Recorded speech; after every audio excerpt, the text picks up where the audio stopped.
Bonjour.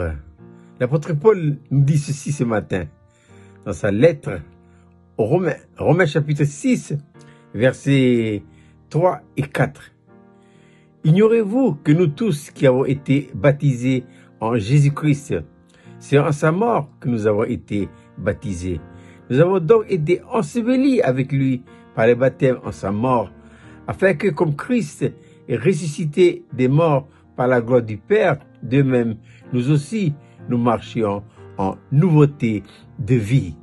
Voici la manne du matin. L'ignorance et l'incrédulité. Voilà deux points à l'heure actuelle qui frappent le peuple de Dieu. D'abord, l'ignorance.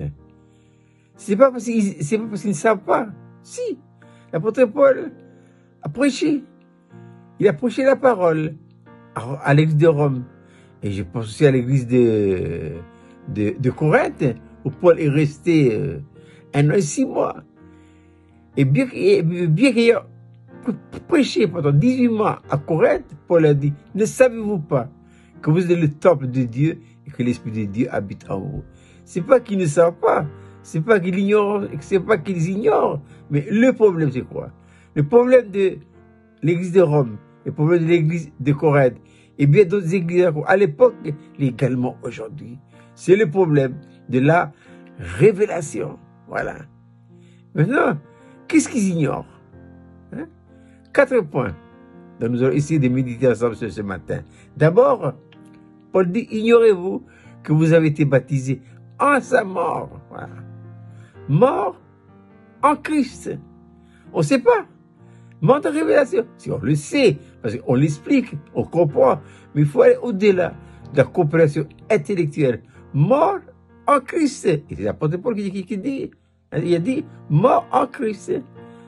Quand Christ mourut à la croix de Golgotha, j'appelle la substitution. Il s'est substitué à nous. Quand il est mort, nous devons le croire de tout notre cœur qu'il est mort. Maintenant, la révélation viendra après. Il faut d'abord le croire. Voilà. Ensuite, deuxième point, enseveli. On ensevelit un mort. Jésus a été enseveli et c'est imagé ici par quoi? Par le baptême. Voilà. Il a commencé son ministère dans le Jourdain, là, avec Jean-Baptiste. C'est Saint-Esprit qui a conduit là. Ce qui est vrai pour lui, doit être également vrai pour vous et pour moi. Mais tout ça, je l'explique, mais c'est pas suffisant.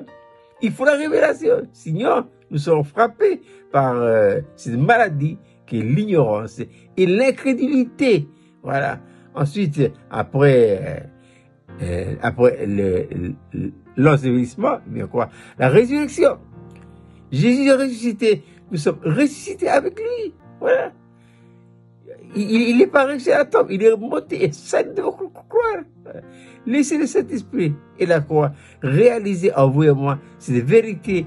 Nous devons d'abord, dans un premier temps, le croire de tout notre cœur. Donc, mort avec Christ. 2, enseveli avec lui. 3, ressuscité avec lui. Et 4, marcher en nouveauté de vie. Pourquoi? Paul dit dans la lettre aux Galates, chapitre 2, verset 20, ce n'est plus moi qui vis, c'est Christ qui vit en moi. Et si Christ vit en moi, qu'est-ce qui se passe? Eh bien, je marche en nouveauté de vie. Je fais de la vie de Dieu ma vie. Qu'est-ce que la croix? La croix, c'est un principe de vie qui donne à Dieu tous les temps absolus et la possibilité de vivre sa vie en vous et en moi. Je répète, c'est de mardi matin, l'ignorance et l'incrédulité. 4 points. Voilà. Donc, chaque enfant de Dieu a besoin de la révélation. 1, mort en Christ. 2, enseveli avec lui. 3, ressuscité avec lui. Et 4, marcher en nouveauté de vie.